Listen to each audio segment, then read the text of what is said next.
신문 이야기 도지코쇼에 오신 여러분 반갑습니다. 저는 신문 읽어주는 남자 김진입니다. 오늘은 제 머리에 뿔이 솟았습니다. 그런데 저뿐만이 아닙니다. 아기 예수님이 이 땅에 오신 성탄절을 맞아서 오늘 저희 도지코 가족이 시청자 여러분께 크리스마스 인사 올리겠습니다. 다 같이 메리 크리스마스! 안녕하세요. 의원 박용진 전 대변인 정성희 위원이 쓴 뿔과 모자가 참 귀엽게 느껴지네요. 자, 오늘 성탄절을 맞아서 저희 도지코 쇼도 풍성하게 준비했습니다. 지금부터 오늘자 조간신문 여러분께 소개해 올리겠습니다. 먼저 동아일보입니다.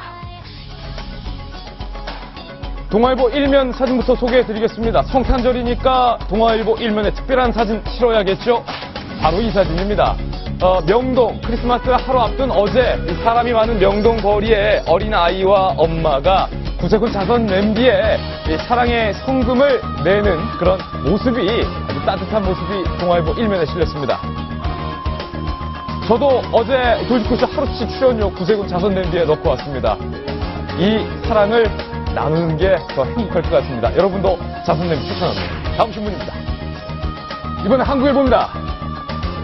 한국일보 사회명 기사입니다. 110년 기업 먹칠한 갑질 명예 회장님 결국 사퇴. 사퇴해야겠죠.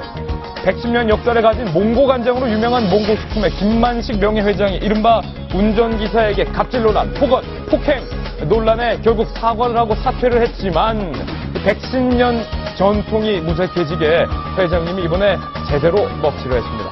다음 신문입니다. 이번엔 조선일보입니다. 조선일보 1면입니다. 뒷골목에도 사랑을 브라질 빈민가에 내려온 산타라는데 어떤 사진일지 보겠습니다. 이 사진 한 장 여러분도 어떻게 보셨습니까? 저는 참 가슴이 따뜻해지는데요. 브라질 빈민가에 크리스마스를 이틀 앞둔 23일 현지 시각입니다. 한 빈민가에서 14살 소년 산타가 자기도 소년이면서 동네 아이를 등에 업고 좁은 골목을 오가면서 놀아주고 있는 그런 사진인데 이 산타는 자선단체 소속 자원봉사자인 소년 산타입니다. 네, 다음 신문입니다. 이번엔 경향신문입니다. 함께 보시죠. 경향신문 정치면에 실린 기사인데 오늘은 한 뉴스입니다. 진실한 사람이라고 알려진 진바 민경욱 전 청와대 대변인의 출마 선언문이 근데 너를 베꼈다 이런 의혹인데요. 배신의 정치로 이른바 지목된 유승민 의원의 연설문을 베꼈다? 에이 설마요. 청와대 대변인이 유승민 의원의 연설문을 베끼기나 했겠습니까? 청와대 대변인인데요. KBS 전 간판 앵커였는데요. 워싱턴 특파원인데요. 설마 베꼈겠습니까? 잠시 후 연설 내용 저희가 비교해봤습니다. 다음 신문입니다. 이번엔 한겨레 신문인데요. 돌리면 나옵니다. 한겨레 신문에 실린 사진인데요. 크리스마스 오늘 눈 소식은 없습니다만 더 좋은 소식이 있습니다. 38년 만에 럭키문 사진이 오늘 뜹니다. 어제 사진이라 보름달이 아직 안 됐는데 오늘은 더 이렇게 동그래서 완벽한 보름달 모양을 갖는다고 하는데 보름달, 이 동양과 크리스마스, 서양의 아름다운 문화가 만나서 행복이 2배가 될 것 같습니다. 다음 신문입니다. 이번엔 서울신문입니다. 총선이 다가오니까 여야 전쟁인데요. 이번엔 홍보 전쟁입니다. 침대는 가구가 아닙니다. 침대는 과학입니다. 침대. 이 광고 카피를 썼던 조동원 전 홍보 부장 그리고 처음처럼이라는 소주 이름을 지었던 손혜원 새정치민주연합의 홍보위원장 이 두 사람이 다시 이번 선거에서 붙게 됐습니다. 두 사람의 홍보 전쟁 누가 이길까요? 네, 다음 신문입니다. 이번엔 중앙일보입니다. 돌리면 나옵니다.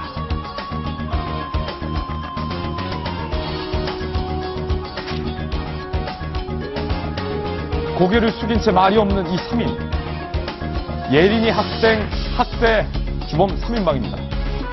무슨 말이 필요하겠습니까? 100마디, 200마디 죄송하다는 말로 그래도 그 말로도 해결이 안 될 것 같습니다.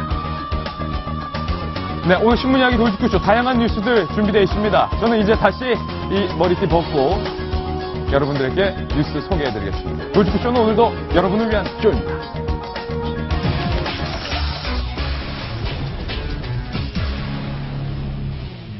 네, 성탄절을 맞아서 특별하게 준비한 신문 이야기 도지코쇼. 첫 소식 오늘도 희망차게 시작을 해보겠습니다. 한 장의 사진 제가 준비했는데요. 바로 이 사진입니다. 네, 이 사진 벌써 이렇게 많이 자랐습니다. 시청자 여러분들도 기억하실지 모르겠습니다. 제 생각에 많은 분들이 기억하실 것 같은데 국민 여러분에게 이름을 지어주세요. 이름 공모를 받았던 박근혜 대통령이 청와대에서 길렀던 진돗개 5마리가 이렇게 컸습니다. 평화, 통일, 백두, 한라, 금강이. 어떤 애가 백두고 어떤 애가 금강인지 모르겠습니다만 대통령은 구분할 수 있다고 하는데, 그런데 이 성탄절을 맞아서 청와대에서 박근혜 대통령이 이 강아지 진돗개 5마리를 분양을 했는데요. 국민 공모 분양제입니다. 그래서 5분에게 분양이 됐다라는 소식이 박 대통령이 직접 페이스북에 올렸는데, 임순 변호사님, 이 백두 금강이가 서로 이 루돌프도 물어뜯고 보니까 청와대에서 잘 먹고 건강히 잘 자란 것 같아요. 너무 예뻐요. 예. 분양 소식을 진작 알았으면은 저도 분양 신청했을 신청할 텐데. 걸 그랬어요. 네. 전 진짜 강아지 되게 좋아하거든요. 예. 근데 얘들이 강아지는 강아지구나 싶었던 게 첫 번째 사진을 보면 애들이 얌전하게 머리띠를 쓰고 있거든요. 예. 다음 사진을 보세요. 당장 입에 물고. 예. 아유, 저런 모습도 진짜 예쁘네요. 예. 한 마리 데려오고 싶습니다. 청와대에서 잘 먹고 잘 큰 것 같죠, 정 의원님? 예, 정말 강아지나 아이를 키우는 거 보면 정말 쑥쑥 무럭무럭 큰다는 게 그런 말은 있는데 정말 그런 것 같고요. 예. 대통령이 이제 맨날 국회만 하고 호통 치시고 그다음에 여러 가지 개혁 작업 지지부진한 것 때문에 잠을 못 이루신 것 같은데 오랜만에 성탄을 맞아서 개인적인 일상과 그 중간에 퍼스트 톡, 예. 청와대에서 키우는 개들을 공개하면서 국민들에게 친밀하게 다가간 것 같아서 예. 모처럼 기분이 좋네요. 박근혜 대통령이 이 진돗개 분양 소식을 페이스북을 통해서 알렸는데 또 하나의 영문 편지를 박 대통령이 공개를 했습니다. 외국에서 날아온 연합장인데 바로 이 페이스북의 CEO죠. 마크 저커버그가 박근혜 대통령에게 영어로 연합장 편지를 보냈습니다. 그 내용을 제가 소개해드리겠습니다. 마크 저커버그 페이스북 대표와 함께 이 나눔과 기부 정신에 대해 메일을 주고받은 적이 있는데 우리나라에도 나눔과 기부를 실천하는 분들이 많았으면 좋겠다라고 대통령이 밝히면서 저커버그가 산모와 아이 모두 건강하고 행복하다. 기부를 하니까 더 행복해지더라. 제 기부 약속을 대통령님과 개인적으로 공유하고 싶었다. 이렇게 편지 내용을 보냈다는데요. 안용환 전 의원님. 네. 대통령과 이 마크 저커버그가 원래 이렇게 잘 친했고 개인적으로 아는 사이였나 제가 궁금했는데 2013년에 한번 청와대 왔었군요. 그렇죠. 2013년에 와서 청와대에서 면담을 했었죠. 예. 그때 복장 때문에 좀 논란이 됐었죠. 네.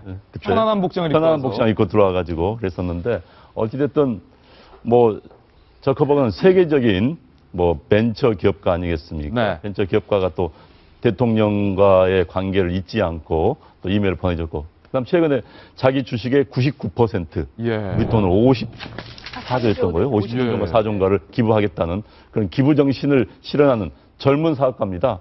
30대 초반인데 그 저커버그가 기부와 관련된 이메일을 보내서 대통령이 공감을 하고, 근데 사실 이제 이 대통령이 굳이 이 이메일이 왔다는 걸 공개한 이유는 저커버그가 보냈다는 사실보다는 저커버그 같은 기부 문화, 기부 정신이 우리 사회에도 좀 보급됐으면 하는 그런 바람에서 아마 공개를 하지 않았나 싶습니다. 예. 오늘 저희 특별 게스트로 정치 커뮤니케이션 센터의 이진우 소장님 또 한 번 모셨는데 박 대통령이 크리스마스 인사를 페이스북에 올렸습니다. 네. 진돗개 분양 소식과 네. 또 이 저커버그에게 받은 편지를 이렇게 올리면서 우리 국민들의 행복한 성탄절을 기원했는데 어떻게 보셨나요? 저는 그 진돗개가 크리스마스랑 이렇게 어울리는 개인지 이번에 새삼 처음 알았습니다. 예. 빨간 목도리 하고 있는 모습이 참 잘 어울리고요. 흰털이랑 잘 어울리죠. 네, 잘 어울리고 앞으로는 어떻게 보면 외국에서도 좀 저 화면이 좀 인용되거나 이렇게 나갈 수도 있지 않을까 하는 생각이 듭니다. 예. 그리고 저커버그에 대해서는 좀 저는 상징성이 있다고 보는데요. 박근혜 대통령이 강조하고 있는 이제 창조 경제. 예. 거기에 어떻게 보면 가장 성공적인 모델이면서 굉장히 미래지향적인 또 사업 모델을 갖고 있어서 그런 부분도 의미가 있고, 또 하나는 박 대통령이 또 강조하시는 것 중에 이제 도덕성하고 노블리스 오블리주를 많이 강조하시는데 그 부분에 대해서 젊지만 그런 또 본을 보여주고 있다는 측면에서 예. 단순한 어떤 안부 나눈 거를 소개했다기보다는 박 대통령의 또 신념이나 어떤 방향성도 거기에 잘 녹아 들어가 있지 않나 그런 생각이 듭니다. 박 대통령이 강조하는 창조 경제와 좀 연관이 다 있다라는 논평. 박유진 대변인 왜 이렇게 웃으세요? 예? 왜 이렇게 웃으세요? 아니, 저는 아까 김진 앵커가 예. 영문 이메일이 도착했습니다. 그래서 영어로 읽는 줄 알고 예. 잔뜩 긴장하고 있었는데 사실 이걸 먼저 보냈을 거 아니에요. 저크버거가 바쁜 대통령께서 영문으로 먼저 보냈을 것 같진 않고 예. 그 얘기는 뭐냐면 저 이렇게 다 기부해요. 동참하시죠. 이거 아닌가요? 그럴 것 같아요. 공유하시죠. 네. 지금 미국 같은 경우는 억만장자들이 이렇게 기부하는 거를 어너 소사이어티 이런 걸 만들어서 막 이렇게 하거든요. 적극적으로. 그러니까 거기에 동참하시라고 보냈는데 이제 나 저크버거랑 페이스북 친구야. 뭐 이런 예. 거를 지금 대통령이 공개하신 것 같지는 않고 예. 대통령께서도 이런 기부 문화가 우리 사회에 좀 이렇게 확산되길 바라시고 있고 대통령이 또 얼마 전에 청년 희망 펀드 여기에 선도적으로 좀 내시고 하셨는데 이런 기부 문화가 좀 확장되기를 바라는 저크버거의 바람, 예. 그리고 대통령이 이것을 공유한 생각 이런 걸 받아서 크리스마스잖아요. 우리 사회가 전체로 따뜻해지고 서로 이렇게 나눔을 실천했으면 예. 좋겠다는 생각이 뭐 53조가 아니면 어떻습니까? 뭐 10,000원에서 20,000원, 3,000원, 5,000원 각자 형편대로 구세군 냄비에 이렇게 넣어서 나눔에 동참하는 것도 참 전 의미 있다라고 봅니다. 이제 본격적으로 저희가 준비한 소식 전해드릴 텐데요. 청와대 얘기 나와서 청와대와 관련된 인물 뉴스를 오늘 첫 소식으로 준비했습니다. 첫 번째 도지구 신문입니다.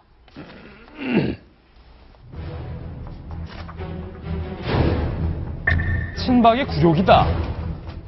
배신의 정치를 베꼈다. 이런 말이 나오고 있는데요. 설마 베꼈겠습니까? 딴 사람도 아니고 청와대 대변인인데요. 진박인데요. 민경욱 청와대 전 대변인이 출마 선언문을 발표를 했는데요. 그 출마 선언문 내용이 유승민 의원의 연설문과 똑같다. 이런 지적이 나왔습니다. 설마요? 직접 한번 판단해 보시죠. 나는 왜 정치를 하는가? 저는 매일 이 질문을 저에게 던집니다. 저는 왜 정치를 하려고 하는가라는 기본 명제에 대한 해답을 찾기 위해 매일 스스로에게 질문을 던졌습니다. 저는 고통받는 국민의 편에 서서 용감한 개혁을 하고 싶었습니다. 저는 삶의 무게에 신음하는 국민의 편에 서서 용감한 도전을 하고 싶습니다. 제가 꿈꾸는 보수는 정의롭고 공정하며 진실되고 책임지며 따뜻한 공동체의 건설을 위해 땀 흘려 노력하는 제가 꿈꾸는 건강한 삶이란 정의롭고 공정하며 진실되고 책임지며 따뜻한 공동체의 건설을 위해 땀 흘려 노력하면 지난 4월 유승민 의원이 국회에서 했던 연설, 저 연설이 작년 것도 아니고 재작년도 아니라서 저도 국회에서 한 연설 내용 생생히 기억나는데 이번에 민경욱 전 청와대 대변인이 인천 송도 연수구에 출마를 한다고 선언을 하면서 발표한 출마 선언문 연설과 매우 닮아 있습니다. 이게 베낀 것 같은데요. 똑같은데요.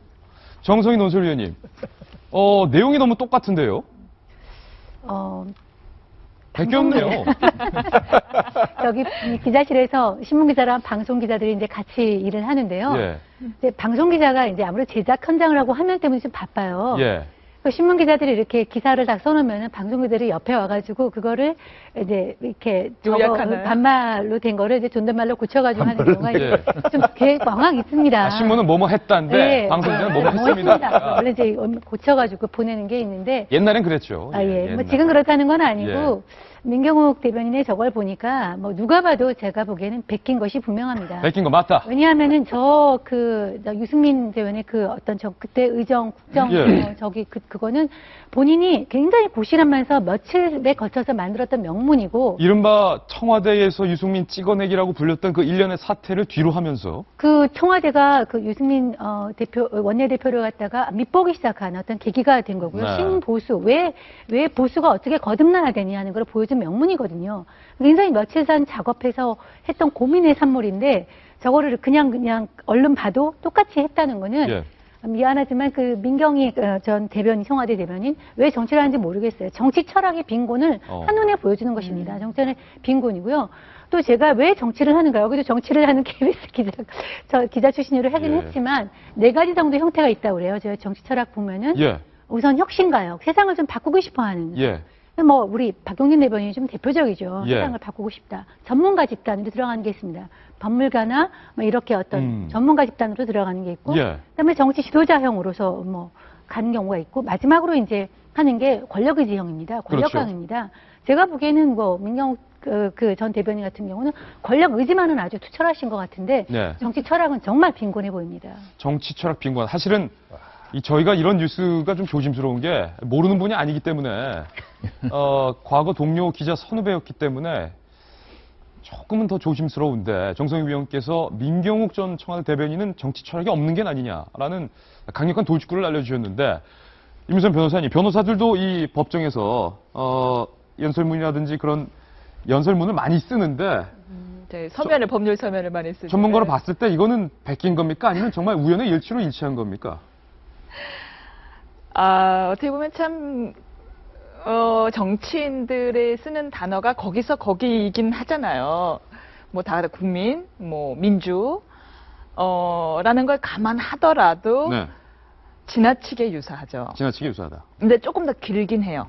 길게 왜냐하면은 원래 원품을 저희 오리지널을 베낄 때는 이것저것 좀 많이 붙습니다. 예. 그리고 오리지널을 가품에는요 뭔가 예. 좀 더 기능이 많아요. 예. 예. 근데 본질적인 기능이 똑같은 걸로 봐서 저거는 당시 그때 정 의원님도 말씀을 주셨는데 당시 명문으로 되게 인구의 회자가 됐었고 저 또한 그거를 마치 옛날에 통일신라 시대 최치원이 선덕여왕한테 바쳤던 그 시위에 비유될 정도로 이거는 충신과 진심이 느껴지는 명문이다라고 느꼈었거든요. 예. 근데 그거를 이렇게 베끼시고는 그 다음에 변명이 더 황당해요. 예. 뭐라고 했습니까? 보좌진의 실수였다. 그럼 보좌진이 썼다는 거네요? 그러니까 안 쓰셨다는 거잖아요. 예. 그냥 읽으셨다는 거잖아요.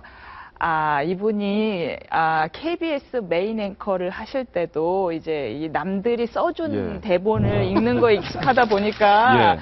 아마 조금 이번에도 또 남이 써준 원고에 지나치게 예. 의존하신 게 아닌가 싶네요. 아니, 써준 거 읽다 보니까 이번에도 의존한 것이다.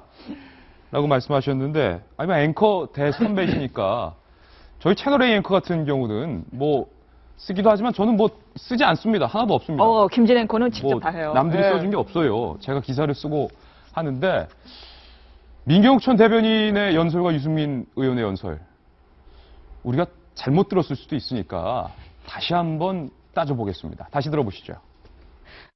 나는 왜 정치를 하는가? 저는 매일 이 질문을 저에게 던집니다.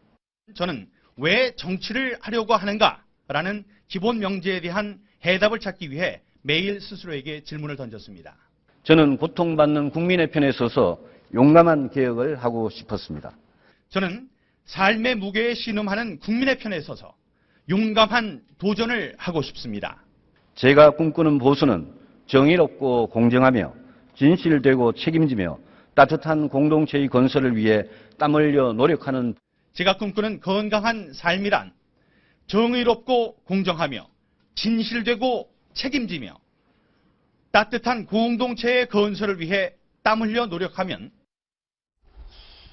제가 좀 정색을 하고 질문을 드려야 될 것 같습니다.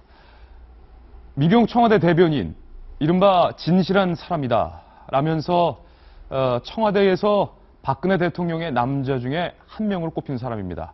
세상을 바꾸겠다라고 정치 선언을 했던 분이기도 한데요.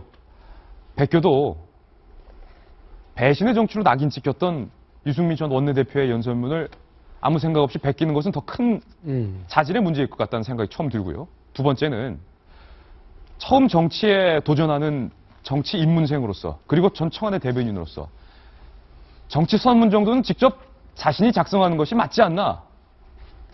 3선, 4선, 5선이 보좌진이 쓴 거 읽었다고 해도 실망할 국민들 많을 텐데요. 어떻게 생각합니까? 맞는 말씀입니다. 그 출사표잖아요, 일종의. 내가 왜 정치를 하려고 하는지에 대한 답을 내놓는 자리라고요. 내가 정치를 시작할 때 내가 국회의원이 되면 세상에 이렇게 기여하려고 그러고 대한민국을 이렇게 바꾸려고 그런다. 국민의 삶이 이렇게 달라질 거다라고 하는 걸 내놓는 자리를 보좌관이 짜집기한 걸 그대로 읽었다. 부끄러운 줄도 모른다? 이런 분이야말로 진실하지 않은 사람이다. 저는 그렇게 얘기할 수 있다고 보고요. 제가 대변인을 민주노동당 시절에부터 시작해서 새정치민주연합 때까지로 따지면 근 한 5년 넘는 세월을 대변인을 했는데요. 예. 제가 쓴 논평이 수천 개일 거 아니에요. 예. 근데 그 중에 하나를 딱 뽑아서 누가 내밀면 이게 어느 때 어떻게 상황에서 썼던 논평이다를 제가 알 수 있어요. 왜냐면 제가 썼으니까. 예. 제 고민 끝에 나온 거니까요. 아마 기자분들도 그럴 거예요. 예. 이 기사는 내가 쓴 기사가 맞다 틀리다. 왜냐하면 자기가 고민하고 자기가 취재해서 썼으니까 그런 겁니다. 예. 근데 하물며 정치인이 세상에 내놓는 자기의 정치 출사표를 베껴요? 짜집기를 내요? 본인이 안 쓰고 그리고 보좌관이 썼어요? 와, 이거는 진짜 큰일 날 일이죠. 이런 분이 정치하면 전 안 된다고 봐요. 예. 죄송한데 민경욱 전 대변인께서 제가 같은 대변인 업계에 있었던 사람이니까 말씀드리는데요. 대변인 자격도 없는 분이고 제가 볼 땐 기자 자격도 없었던 분 같고 예. 국회의원은 더더욱 하시면 안 되죠. 이런 분들은 차고 넘쳐요. 진실하지 않은 사람은. 대통령은 이런 진실하지 않은 사람들이 차고 넘치니까 예. 그런 사람들 국민들이 배신의 정치를 심판해달라고 그러고 진실하지 않은 사람을 잘 골라서 떨어뜨리라고 얘기하신 거 아닙니까? 근데 이번에 확인된 거 아니에요. 예. 이분은 제가 볼 땐 정치하시면 안 된다고 봐요. 다른 거 많이 하세요. 이진유 소장님. 네. 민경욱 전 대변인의 출마 선언문이 네.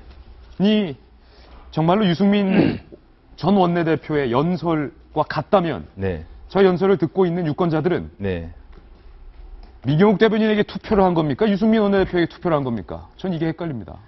그러니까 보통 이제 그 학계에서는 표절의 이제 기준이 되는 거를 보통 세 단어가 연속해서 같으면은 표절에 이제 우려가 있다. 이렇게 이제 얘기를 합니다. 근데 그 기준으로 봤을 때는 상당히 뭐 표절이라는 얘기를 들을 수 있는 상황인데요.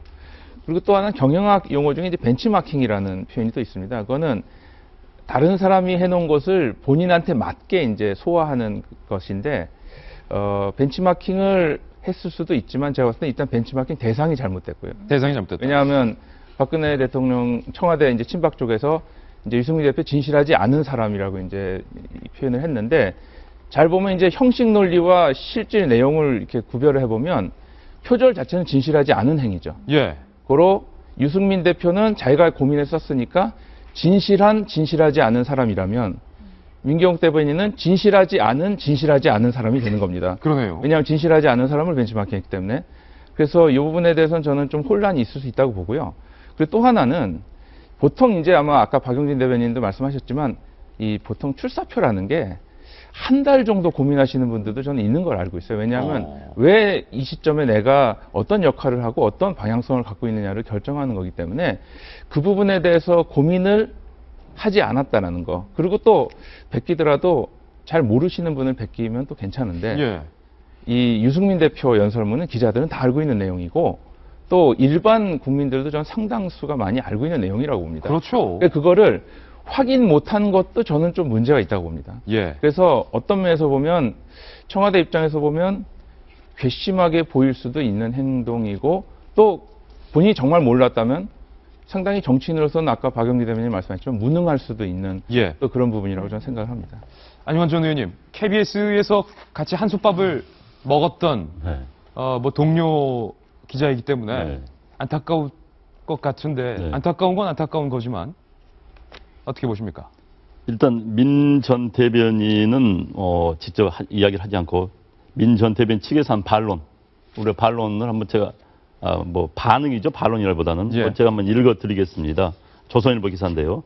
보좌진 제안들을 추려서 연설문을 만드는 과정에서 빚어진 일이다. 유 의원께 사과의 말씀을 드린다라고 했습니다. 그래서 인정을 한 셈이군요. 예, 그런 셈이죠. 제가 뭐 이 부분에 더 이상 드릴 이야기는 없고. 그런데 어찌됐든 이번 총선에 나왔던 분들이 왜 내가 정치를 하려고 하는가에 대해서는 한번 물어보고 난 나와야 된다고 생각합니다. 예. 이런 류의 질문 던지지 않고 나온 사람들이 굉장히 많습니다. 제가 국회의원 생활 해보니까 국회의원들 가운데서 다는 아닙니다만 분류를 해보면 이런 분들이 있어요. 왜 정치를 하는가? 자, 배운 게 이것밖에 없어서. 두 번째, 다른 직종이 있다 보니까 실증이 나서 이제 지겨워서. 뭐 전문직들이 좀 여기에 많이 해당이 됩니다. 세 번째, 내가 가진 것을 지키기 위해서 돈 많은 분들. 네 번째, 그저 좋게 보여서, 권력이 좋게 보여서. 난 이 네 부류에 들어간 분들이 굉장히 많았습니다. 예. 국회의원 생각하면서. 예. 그러니까 배운 게 이것밖에 없어서 다른 직종에 있다가 실증이 나서 가진 걸 지키기 위해서 뭐 법조인들이 실증이 났어요. 변호사들 그렇게 많이 하죠. 예. 30년 변호사니까 실증이 나니까 할 수 있는 유일한 건 정치밖에 없다. 그다음 세 번째, 가진 걸 지키기 위해서 돈 많은 분들 많습니다. 그리고 이제 별 생각 없이 국회의원 보니까 힘도 세고 권력도 세 좋게 보여서 예. 이 내부류가 굉장히 많습니다. 나는 현재 이 순간 저도 사실 과거에 한 2번 불의에 해당하는 불의였습니다. 고백하면은 지겨웠다는. 그러나 지금 와서 이제 3년 쉬다 보면서 저는 이제 뚜렷한 목표의식이 생겼습니다. 예. 그런데 어찌됐든 내 불의에 포함되지 않은 게 본인들 한번 반성해야 됩니다. 이번에 반성해야 된다. 선거에도 예비후보까지 포함하면 한 2, 3천 명이 나올 겁니다. 2, 3천 명의 후보들 한번 고민, 내가 왜 정치를 하려고 하는가?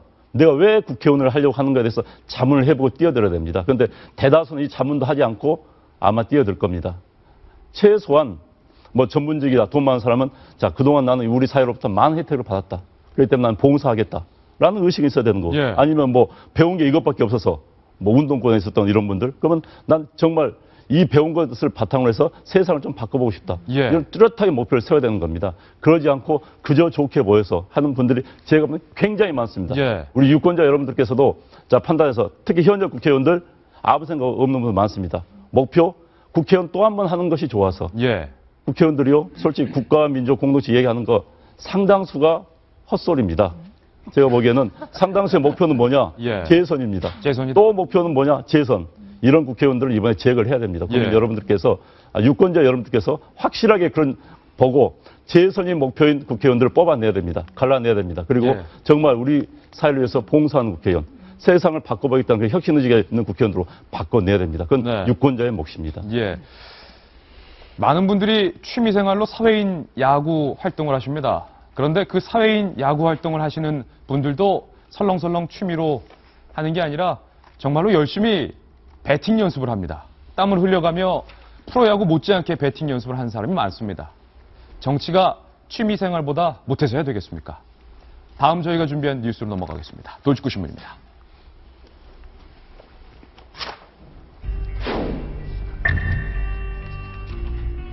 친부와 계모에게 2년간 감금 폭행을 당했던 예린이 사건. 많은 국민들이 안타까움을 쏟아내고 있는데요. 그런데 이 예린이 폭행 사건이 점점 점이 가경으로 접어들고 있습니다. 폭행이 2년 전부터 시작된 게 아니라 4년 전부터 시작됐다는 증언이 쏟아지고 있고요. 계모가 손이 떨릴 정도로 예린이를 때렸다는 증언까지 저희 채널A가 단독으로 입수했습니다. 이웃 주민의 증언을 직접 한번 들어보시죠. 때려가지고 손이 막 떨린다니까. 하고 해서 그때 처음에 뭐라고 때렸던 얘기는 봉으로 뭐 간장을 이불에다가 엎질렀거나 오줌을 쌌거나 머리도 싹둑 잘라와서 머리가 막 이상해서 내가 잘라낸 적도 있으니까 이렇게 잡아서 이렇게 싹둑 잘라버리면 머리가 엉망이니까.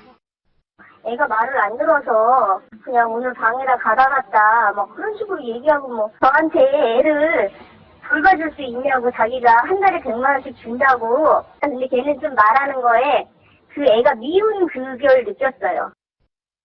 임순 변호사님, 네. 지금 경찰이 조사하고 있는 것은 최근 2년간의 폭행 혐의, 아동학대 혐의만 조사를 하고 있는 건데 저희 채널A가 단독으로 취재한 이 이웃 주민의 증언에 따르면 계모죠, 동거녀. 동거녀요. 4년 전부터 손이 떨릴 때까지 봉으로 때리고 코너에 몰아서 때리고 계모가 이렇게 때렸다. 근데 이유는 간장을 이불에 엎질렀기 때문. 그러니까 지금 이 뉴스에서 우리가 주목할 부분이 두 가지가 있는 두 것 가지가 같아요. 있다. 첫 번째는 뭐냐면 우리가 그냥 아버지의 진술대로, 친부의 진술대로 한 2년 전부터 학대가 됐다라고 막연히 생각을 했는데 그것이 그냥 친부의 진술에 의존해서 학대의 기간을 좁게 생각한 거 아니냐. 예. 사실은 4년 조금 더 치밀하게 조사를 해서 4년 전에 학대까지도 다 조사를 했어야 되는 거 아니냐라는 문제 하나랑요. 예. 그 다음에 그 학대의 주체가 누구였느냐 예. 이 부분인데 저는 이 4년 전부터 이런 학대가 있었다라는 이 기사 취재에는 많이 동감을 하고요. 네. 분명히 가치가 있는 뉴스라고 생각을 하지만 예. 우려가 되는 부분은 자꾸만 이 비판의 초점을 동거녀에 맞추는 부분은 저는 조금 우려가 돼요. 예. 왜냐하면은 제가 알기로는 뭐 형훈인 신고는 안 했어요. 그래서 사실혼 관계에. 아마 그냥 오랫동안 동거를 하고 있었기 때문에 막연히 그냥 계모라고 하는 것 같은데 양육의 의무는 엄연히 친부한테 있었던 거거든요. 예. 그런데 친부가 아이를 그냥 방치하고 자기도 돈도 안 벌고 생활비 마련해 놓은 것도 다 동건이한테 맡겨내버리고 사채업자한테 쫓겨갖고 도망이나 다녀야 되고 이미 친부가 아이하고의 애정이 어느 정도 어느 시점에서 또 끊겨버려서 네. 저 아이를 짐짝 취급할 때 그 아이를 더 돌봐야 할 의무는 동건이보다는 친부한테 있는 거죠. 예. 당장 친아버지가 자기 아이를 짐짝 취급하면서 쳐다도 안 보는데 그럼 그 아이가 당연히 사랑받은 아이가 사랑받을 행동을 또 합니다. 예. 계속 위축받고 아픔받고 아빠한테 버림받은 아이가 사랑받는 행동을 그렇게 많이 하진 못했을 거예요. 예.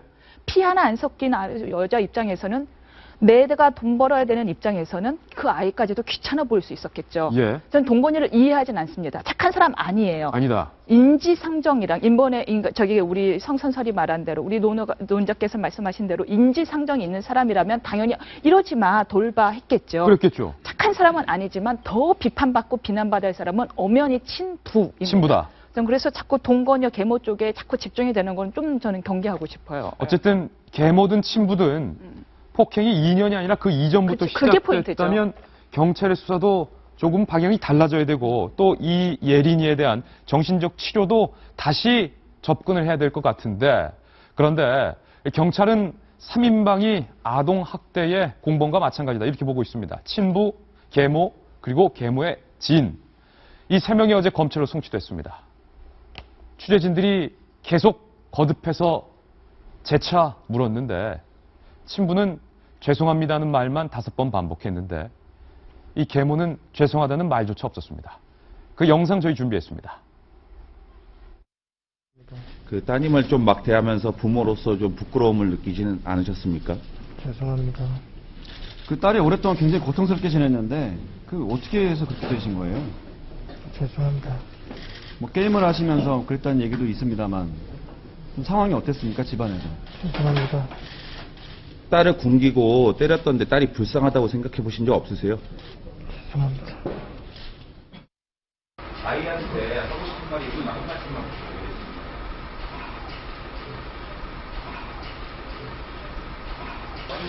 마치 쉽게 이야기하시고 왜 도망가신 거예요, 그래?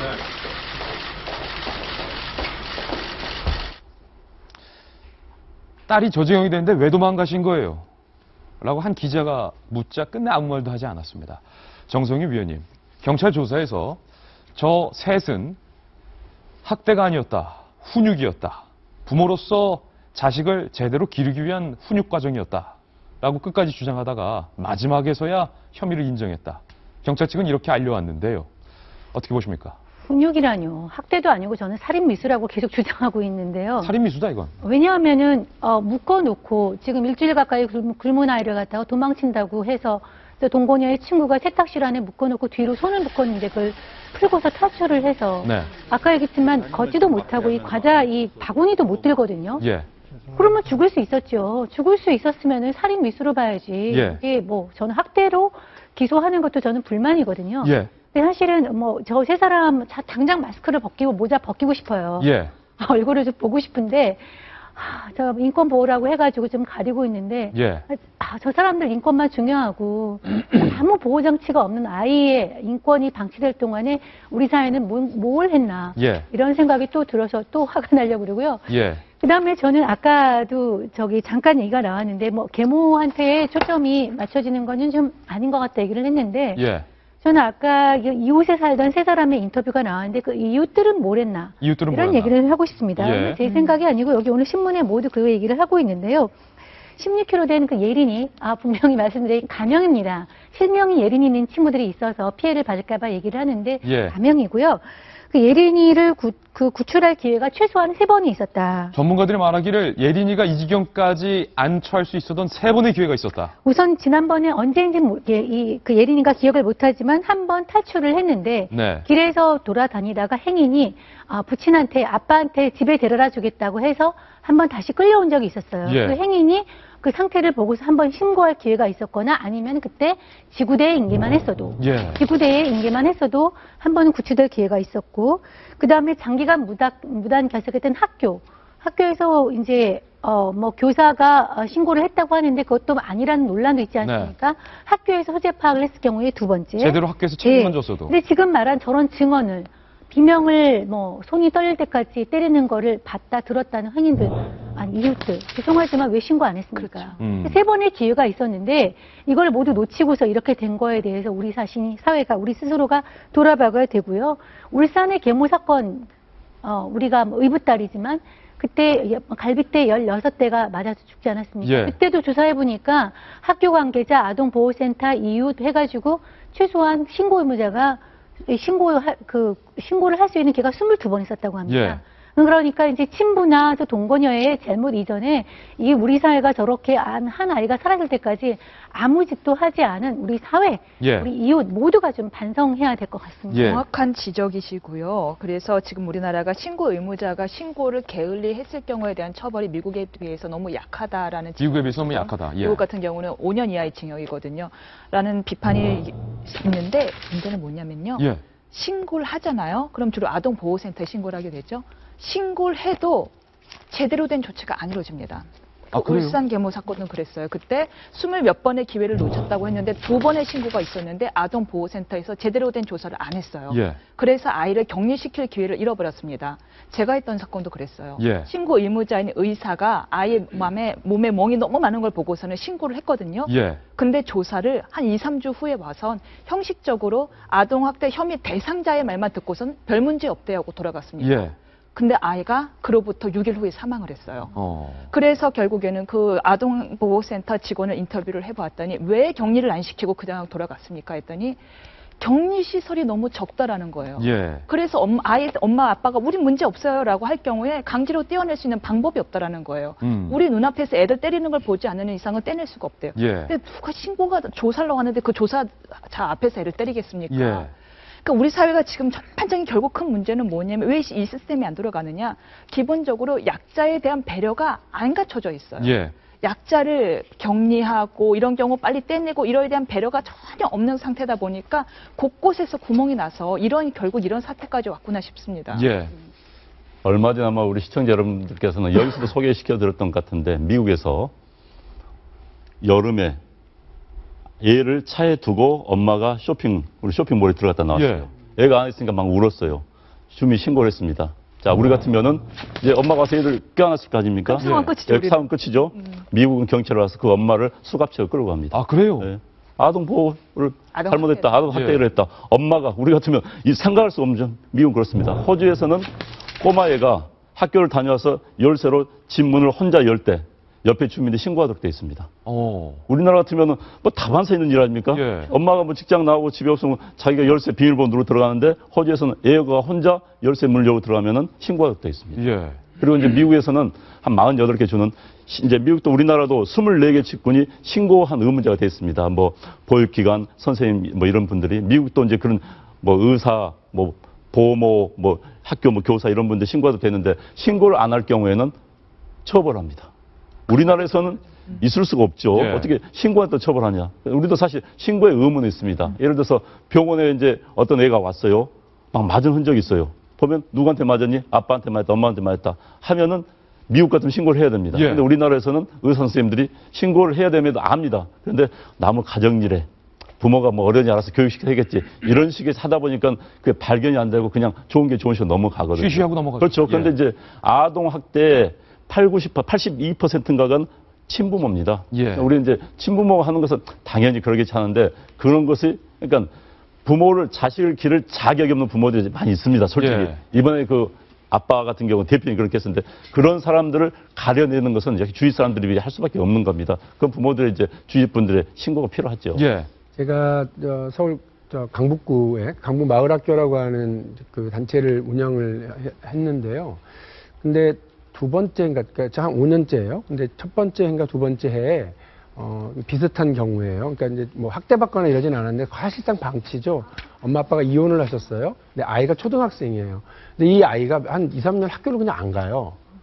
그러니까 이 아이에 대해서 저희 강북 마을학교에서 해줄 수 있는 게 뭐였느냐면 아침에 일어나게 하는 거예요. 예. 아침에 일어나서 마을학교에 나와서 학교는 안 간다고 못 가니까 그냥 이렇게 다른 일을 그냥 그 시간에 와서 하는 거를. 근데 이거를 한 1년 가까이를 하고 관심 갖고 애한테 이렇게 뭐 같이 점심 먹고 이런 것만 쭉 했는데 달라지더라고요. 나중에 검정고시 보고 이렇게 이제 됐어요.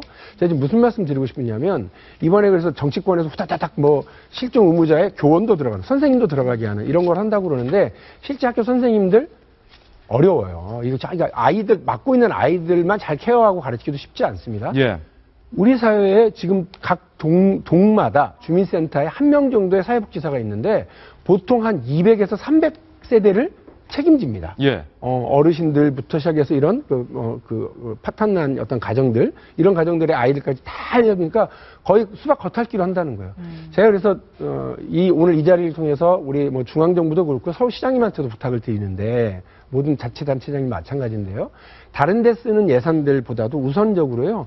이쪽에 좀 인력을 좀 예. 보강해 주셨으면 좋겠고 또 하나는 사회복지사분들이 너무 열악한 조건이에요. 예. 엄청나게 낮은 그 페이 받고 있거든요. 얼마 그 전에 부분도 그 프리랜서 사회복지사 맞습니다. 예, 20대 정확하게. 여성의 죽음도 저희가 다뤘습니다. 그렇습니다. 그래서 예. 좀 그러니까 임금도 현실화해주고요. 또 너무 많은 세대를 맡고 있으니까 이렇게 구멍이 많이 나거든요.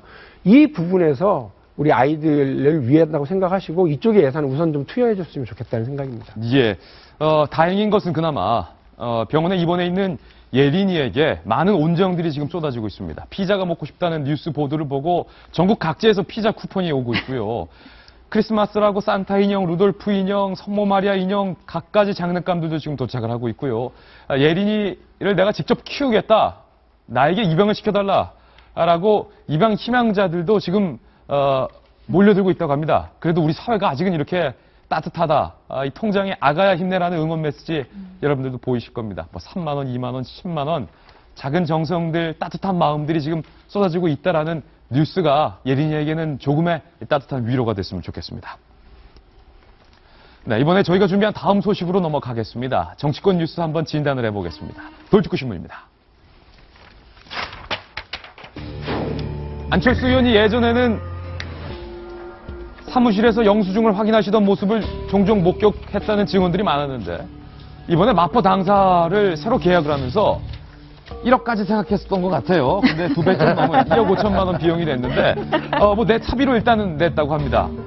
통 커진 안철수 의원 얘기를 오늘 보도되고 있는데 또 한 가지 뉴스를 먼저 전해드리겠습니다. 아직 창당도 안 한 안철수 신당의 정당 지지율이 19.5%. 그런데 새정치민주연합은 지지율이 21.9%입니다. 19.5 대 21.9. 반올림하면 20대 22인데 창당도 안 한 신당이 제1야당 지지율에 매우 근접했다. 이런 결과고요. 차기 대선주자 지지도에서도 안철수 의원의 지지도가 16.3%. 그런데 문재인 대표는 16.6%. 오차 범위를 감안한다면 대선 지지도에서는 이미 안철수 의원과 문재인 대표가 동률이다. 이렇게 보이는데요. 이진우 소장님. 네. 아니, 실체도 없는 창당도 안 한 안철수 신당이 제1야당 지지율과 거의 비슷하다. 이 여론조사 결과 어떻게 해석하십니까? 저는 상당히 의미 있는 예. 결과를 생각하는데 일단은 안철수 현재 돌풍에 3가지 특징이 하나 있는 것 같아요. 네. 이제 첫 번째는 최근 이제 리얼미터 여론조사에서 그 새정치민주연합하고 안철수 신당의 지지율을 합한 숫자가 네. 새누리당의 지지율보다 앞섰습니다. 안철수 신당 플러스 새정치민주연합 네. 합치면 새누리당보다 네. 많다. 근데 이제 거기에 정의당도 있고 하니까 네. 사실은 전체적으로 봤을 때는 지금 이제 야권 이제 지지율이 여당 지지율보다 5% 이상 앞서는 이제 어떻게 보면 굉장히 최근엔 없었던 그런 현상이죠. 그게 벌어지고 있고 또한 두 번째는 안철수 의원이 일약 대선 후보 주자군에서 선두권으로 현재 이제 진입을 했습니다. 그러네요. 오늘 보니까 문재인 대표랑 안철수 의원이랑 대선주자 지지도는 16%. 뭐 거의 같습니다. 네. 그리고 또 하나는 원래 이제 호남에서만 계속 이제 쇄신, 그 다음에 이제 혁신 이런 이제 문제가 논의가 됐었는데 네. 최근의 흐름을 보면 이게 이제 수도권으로 이제 부상하는 듯한 그런 움직임이 있습니다. 예. 일단은 지금 김한길 이제 전 대표께서도 현재 탈당을 고려 중이신 걸로 일단 전해지고 있고 또 현역 의원은 아니지만 어떻게 보면 그 야당의 상징적인 지역이라고 할 수 있는 관악에 또 김희철 전 의원도 이제 탈당을 하셨거든요. 탈당했죠 또. 예, 그래서 이건 사실 수도권도 심상치 않다라는 부분 때문에 원래 안철수 의원이 탈당할 때 사실은 두 가지 좀 이제 각 이 명분 싸움이 있었습니다. 하나는 뭐였냐면 안철수 의원은 야권의 외연을 확장하러 난 나간다. 예. 그래서 중원과 소위 중도층에게 어필하는 그런 정당을 만들겠다. 예. 였고 이제 전통적인 야당 이제 지지층에서는 이거 분열 아니냐. 분열 아니냐. 같이 공멸하는 것 아니냐. 예. 근데 일단 현재까지의 흐름을 보면 분열 공멸보다는 야권의 외연을 확장하고 예. 좀 더 큰 판이 어떻게 보면 형성이 되는 그런 흐름으로 일단 현재는 진행이 되고 있는 것 같습니다. 정당의 이 건물 얘기를 좀 해볼까 하는데요. 새누리당의 당사 여의도에 있고 새정치민주연합의 당사 영등포로 갔다가 다시 여의도로 왔습니다.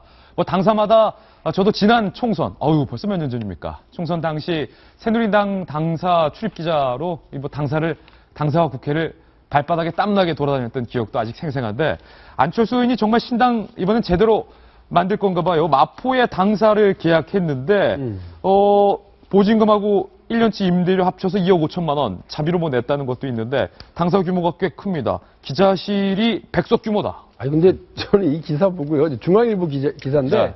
안철수 마포당사 100석 기자실 만든다. 이게 왜 이렇게 메인 주제로 뽑혔는지 이런 잘 모르겠어요. 예. 왜냐면 지금 새누리당 같은 경우 기자실이 있는 걸로 제가 알아요. 있죠. 예, 거기서 브리핑도 하고 운영을 하시는 걸로 아는데 아니 지금 새정치민주연합 당사 옮기고는 제가 못 갔는데 기자실이 몇 석이죠? 하나도 없습니다. 야당의 기자실 없어요? 네, 야당 기자실 없습니까? 그러니까 브리핑룸 자체가 없어요. 오. 거기에는 이제 그 당직자들 와서 있기도 상당히 좁을 정도로 작은 당사를 운영하고 있고요. 예. 사실상의 원내 정당을 선언하고 나서는 다 국회 내에 국회에서 제공하는 공간 안으로 다 이제 비집고 들어와서 예. 쫓겨 사는데 왜 기자실이 없느냐? 뭐 언론하고 좀 뭐 프렌들리한 이런 게 아니라서 그게 아니고요. 국회 기자실, 이른바 우리가 정론관이라고 얘기하는 국회 기자실이 참 잘 되어 있어요. 네. 거기에 잘 되어 있기 때문에 대부분의 모든 의원들이 물론 뭐 탈당 기자회견 이거를 당사 기자실에서 할 수는 없죠. 예, 그 할 때도 다 국회에 예. 가서 하고요. 입당 기자회견도 거기 가서 하고요. 뭐 다른 중요한 정책 발표도 다 거기서 합니다.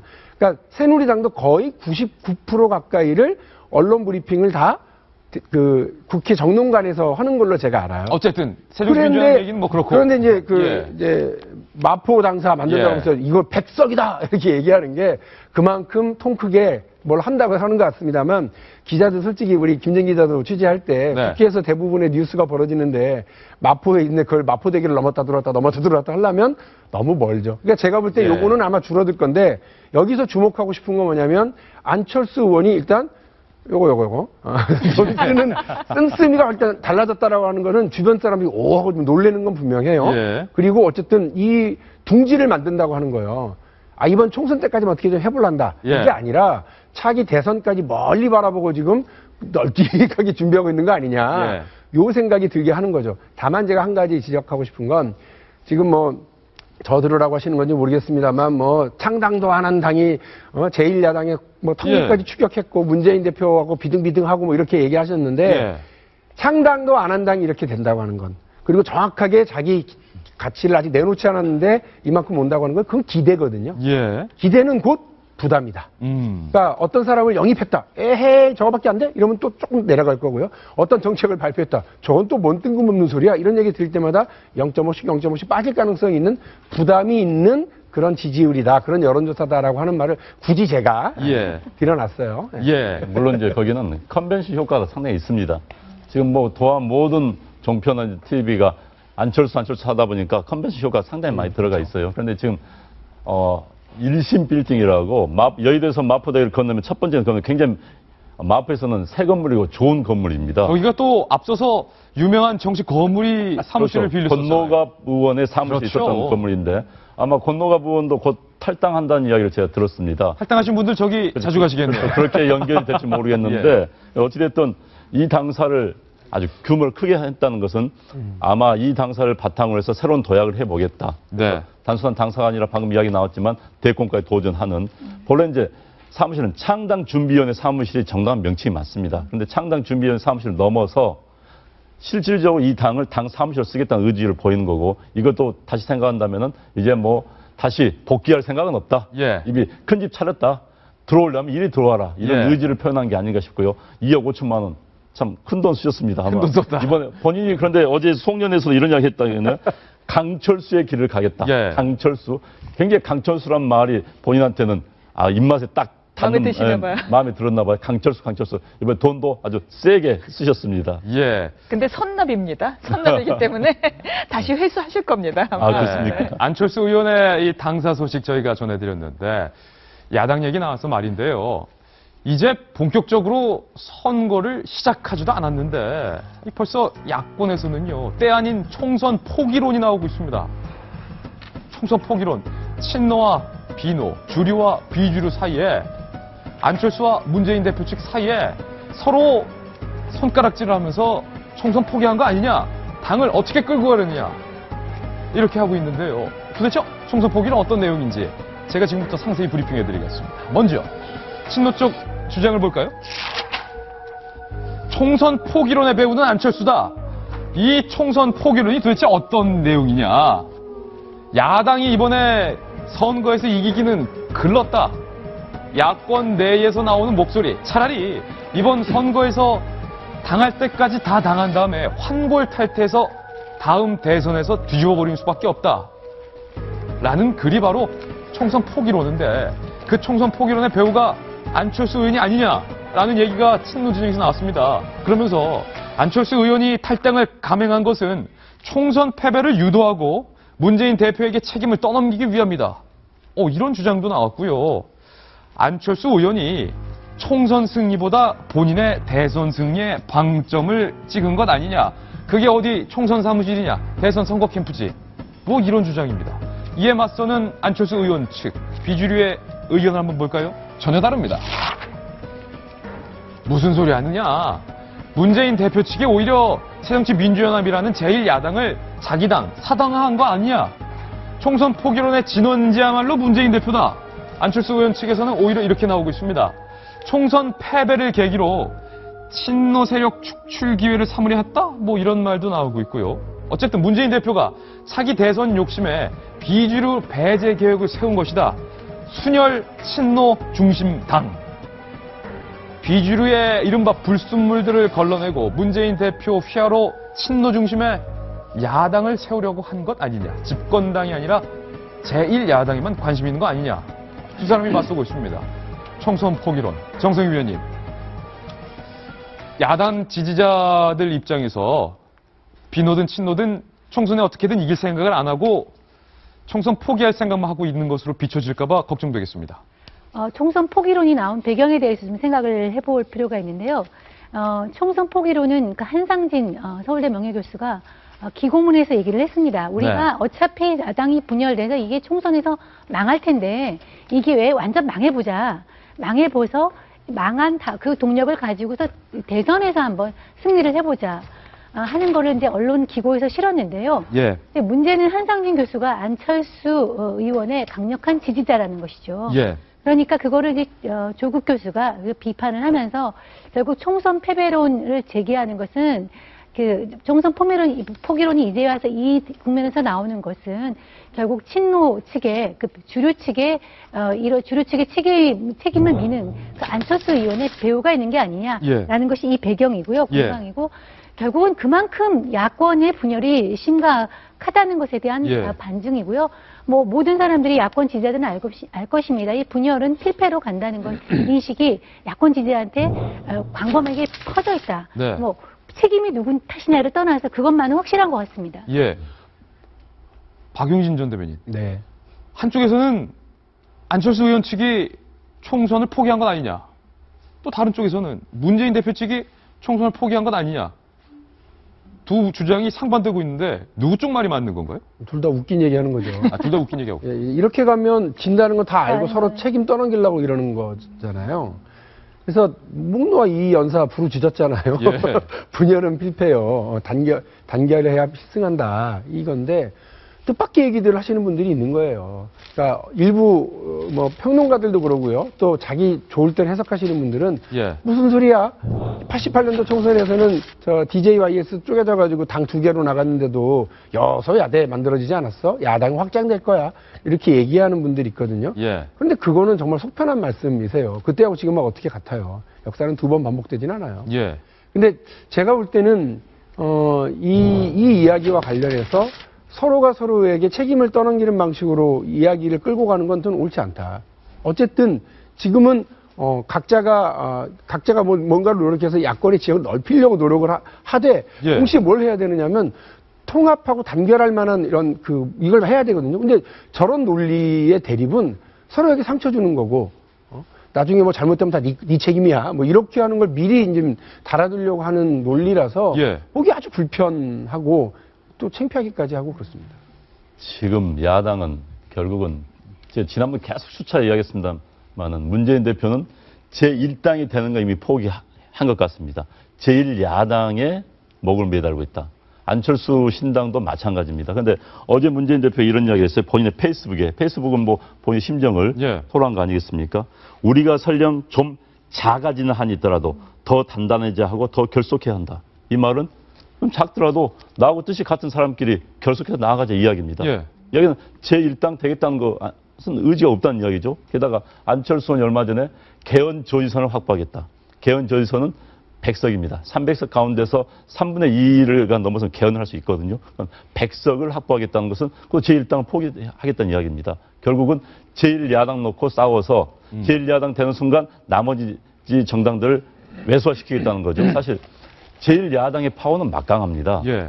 3당 합당은 DJ의 당시 평화민주당이 제1당이 되니까 제2당이었던 통일민주당의 YS가 견디지 못해서 3당 합당의 길로 간 겁니다. 제1야당이 되면은 나머지 야권 대표성이 생기는 겁니다. 예. 그래서 제1야당만 된다면은 나머지 야권을 묶어가지고 2017년 끌고 갈 수 있다. 총선 대선 때 본인들이 대권 후보만 내면 되는 거니까 이 계획을 서로 하고 있는 것 같아요. 그래서 야당 지지자 입장에서 본다면 정말 답답할 일이죠. 저는 내년 총선에서 현 상황이 이끌어진다면 야당의 분열 이전에 야당 지지자들이 투표장에 안 나올 가능성이 높습니다. 예. 선거의 기본은 나를 지지하는 사람들이 투표장에 많이 나오고 상대방을 지지하는 사람들이 안 나오면 선거는 정리되는 겁니다. 예. 그런데 지금 이 상태로 하면 야당 지지자들이 야당의 혐오스러워서 투표장에 안 나올 가능성이 매우 높습니다. 예. 야당 지지자가 아닌데도요, 우리가 국민의 한 사람으로서 이 모습이 되게 쓸쓸해요. 그러니까 우리가 뭐 하고 한날 요즘 맨날 야당 분열 이야기를 했던 게 꼬셔서도 아니고 즐거워서도 아니고 어떻게 해서는 그래도 좀 더 야당이 건강해졌으면 좋겠다라는 바람을, 최소한 저는 그런 바람을 가지고 예. 이야기를 했던 건데, 지금 이 모습은 어떤 모습이냐면 서로 아마 우리는 질 거야. 필패론의 책임을 떠넘기는 이 모습은 이미 진다는 거를 기정사실화한 모습 같은데, 예.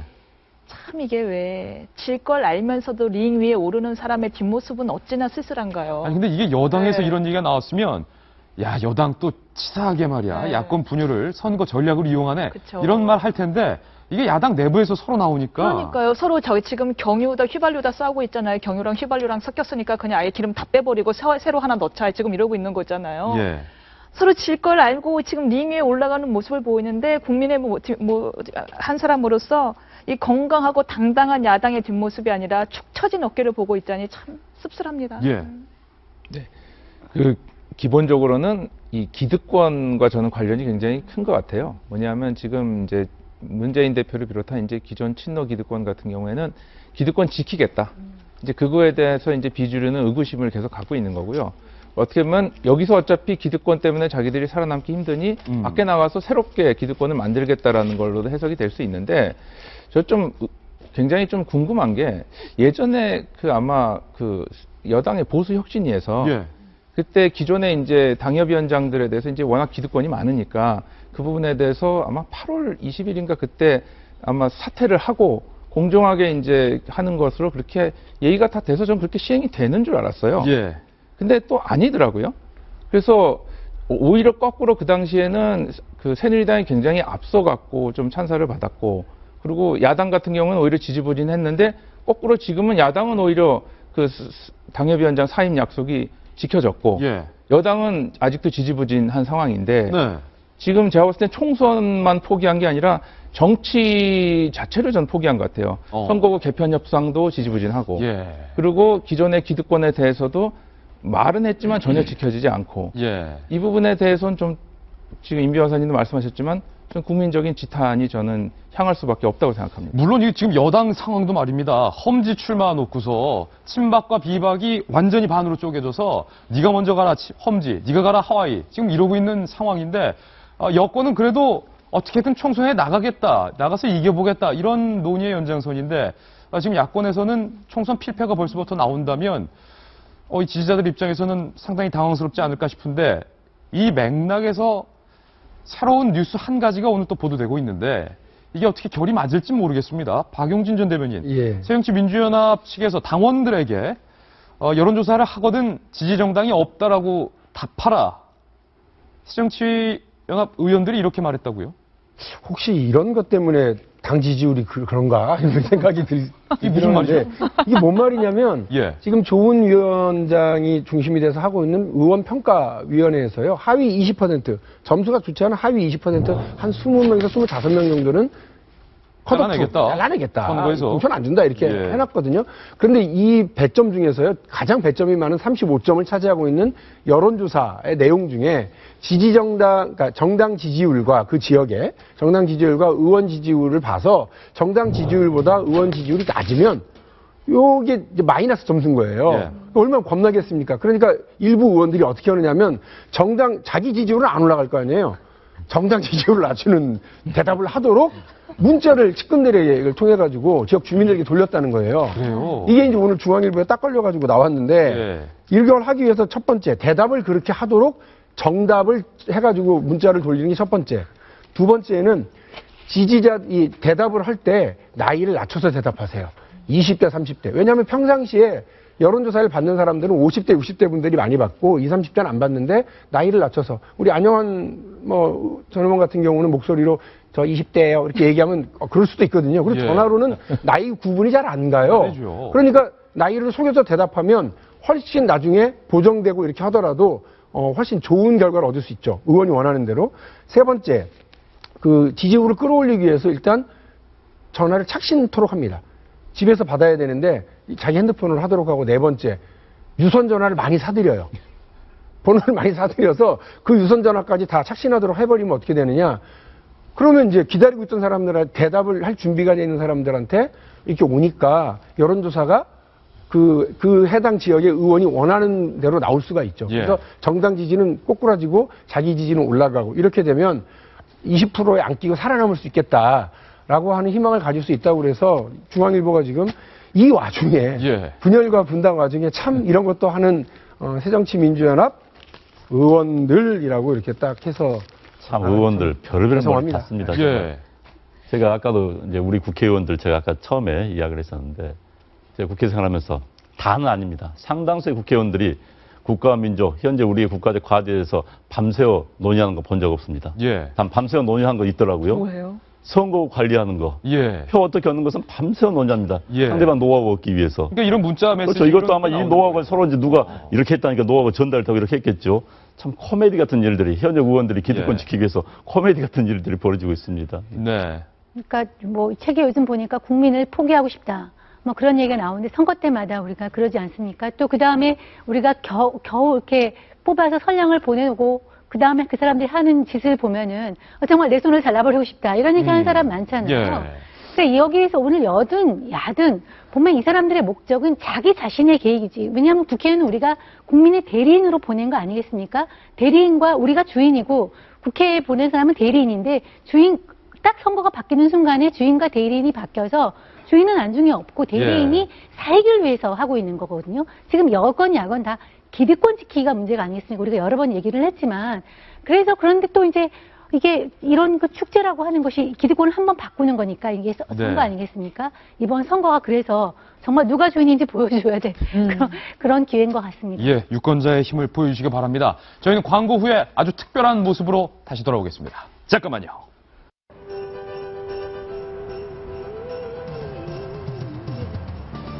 네, 저희들이 재빠르게 이곳 오픈 스튜디오 밖 광화문 광장으로 나와봤습니다. 저희들이 밖으로 나온 이유는요, 저희 곳곳에 이 같은 우세군 자선 램피들이 있습니다. 오늘 성탄절 가족과 함께, 연인과 함께 행복한 성탄절 보내는 것도 참 좋은데요. 이 행복을 주위 이웃과 소외된 자들과 함께 나눠보면 더 행복하지 않을까요?